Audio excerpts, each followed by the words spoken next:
10,000 रुपये दे करके हमारे घरों को तोड़ा जाएगा, हमारे आशियाने को तोड़ा जाएगा, हमारी सोच को तोड़ा जाएगा। आप बसाने का व्यवस्था पहले क्यों नहीं किए? उजाड़ने के लिए आप आतुर हैं। महिलाओं के आंखों में जो आंसू है और वो आंसू जो तेजाब बन रहा है वह स्पष्ट रूप से अब दिखने लगा है। हर जगह संघर्ष शुरू हो गया है। नमस्कार, मेरा नाम प्रिंस मिश्रा है। अब स्वराज पोस्ट देख रहे हैं। बिहार में इन दिनों बुलडोजर का नाम इतना प्रचलित हो गया है, मानो अगर किसी के सामने अगर बुलडोजर दिख जाए या जेसीबी उसको कह लें तो उनका जो है हाड़ कांपने लगता है। क्योंकि अतिक्रमण पर इन दिनों जो है काफी बुलडोजर चल रहा है लगातार, जब से गृह विभाग सम्राट चौधरी के पास गया। इन्हीं सब तमाम मुद्दों को लेकर जो हम लोग सीधी बातचीत करेंगे। एजाज अहमद है, राजद के प्रदेश प्रवक्ता है। बुलडोजर से कितना लोग सहमा है? लोगों का आशियाना उजड़ जा रहा है, ठंड का मौसम है। सबसे पहले तो एक बात समझ लीजिए, अगर दुश्मन के घर भी इस ठंड में, इस ठिठुरन में कोई आ जाता है तो उसको निकाला नहीं जाता है। लेकिन ये सरकार कितनी निरीह है, कितना लोगों के साथ अन्याय कर रही है, मानवता को शर्मसार कर रही है, यह स्पष्ट रूप से दिख रहा है। चुनाव से पहले इन्होंने महिलाओं के खाते में 10,000 रुपया ट्रांसफर किया तो महिलाओं के चेहरे पर मुस्कुराहट आया। लेकिन चुनाव के बाद उन्हीं महिलाओं के आंखों में आंसू आ रहा है और वो महिलाएं स्पष्ट रूप से कह रही है कि अगर मुझे पहले से पता होता कि ये 10,000 रुपये दे करके हमारे घरों को तोड़ा जाएगा, हमारे आशियाने को तोड़ा जाएगा, हमारी सोच को तोड़ा जाएगा, तो हम वोट कभी नहीं दिए होते। जबकि उन लोगों को भी पता है कि किस तरह से ये सत्ता में रहने वाले लोगों ने चुनाव आयोग को माध्यम बना करके खेल खेला। चुनाव आयोग ने जिस तरह से मदद किया सत्तारूढ़ दल को, वह स्पष्ट रूप से प्रमाणित हो गया। क्योंकि जो सत्ता में आए हैं उनकी बेचैनी ही बता रही है कि उनको भी पता है कि जनता ने हमको मैंडेट नहीं दिया है, लेकिन वोट का हरण हुआ और वोट के हरण के माध्यम से हम सत्ता में जरूर आ गए।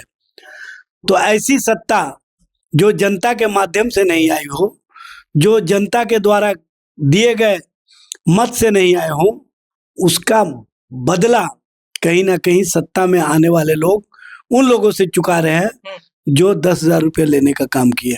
सवाल ये भी है कि आप मानते हैं कि अतिक्रमण पे बुलडोजर चलना चाहिए? मानते हैं? और जो सत्ताधारी पक्ष है वो तो कह रहे हैं कि कोर्ट का आदेश है, इसीलिए जो है काम हो रहा है, अतिक्रमण मुक्त हो रहा है, तो इसमें गलत क्या है? देखिए, सत्तारूढ़ दल कहीं ना कहीं कोर्ट का आधार बना करके अपना राजनीतिक आवरण को बदले की भावना में बदलने का काम कर रहे हैं।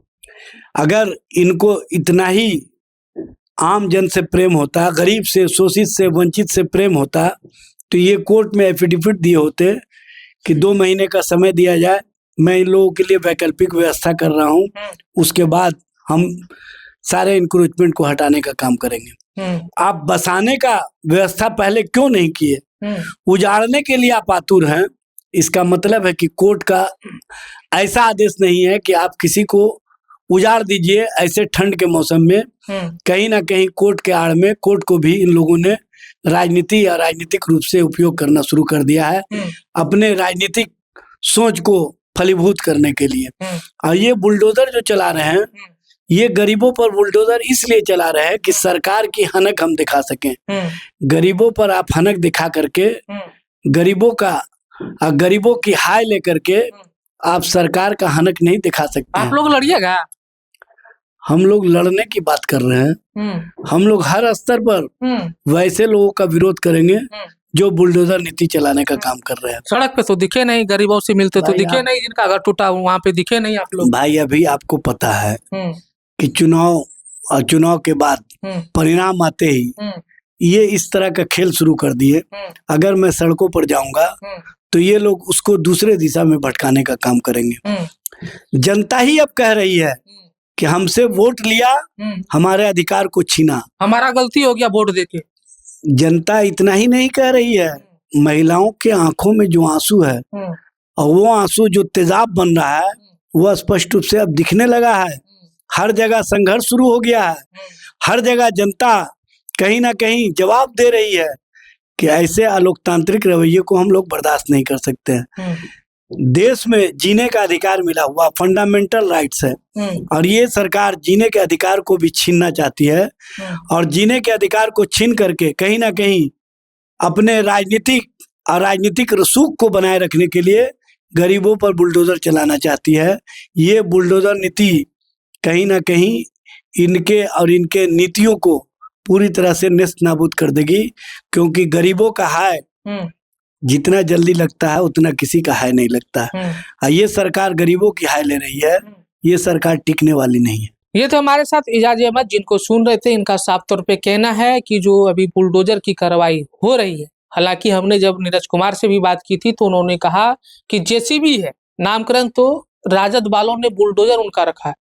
नामकरण कर देने से जो है बुलडोजर शब्द जो है क्या है हमको भी पता नहीं है, ये राजद वाले बताए, लेकिन जिस तरीके से अतिक्रमण पर बुलडोजर चल रहा है कहीं ना कहीं उनको भी जो है आश्रय देने की जरूरत थी, क्योंकि ठंड का मौसम है। हमने भी आपको कई तस्वीर को दिखाया है जहां पर आपको देखने को मिला होगा कि छोटी सी बच्ची है, 1 मंथ का 2 मंथ का, अब वो जो है खुले आसमान के नीचे रहने के लिए जो है बेबस है। इन सभी चीजों को लेकर आप लोगों के मन में क्या प्रतिक्रियाएं चल रही होंगी हमारे कमेंट बॉक्स में जरूर रखिएगा। तब तक के लिए बहुत बहुत शुक्रिया।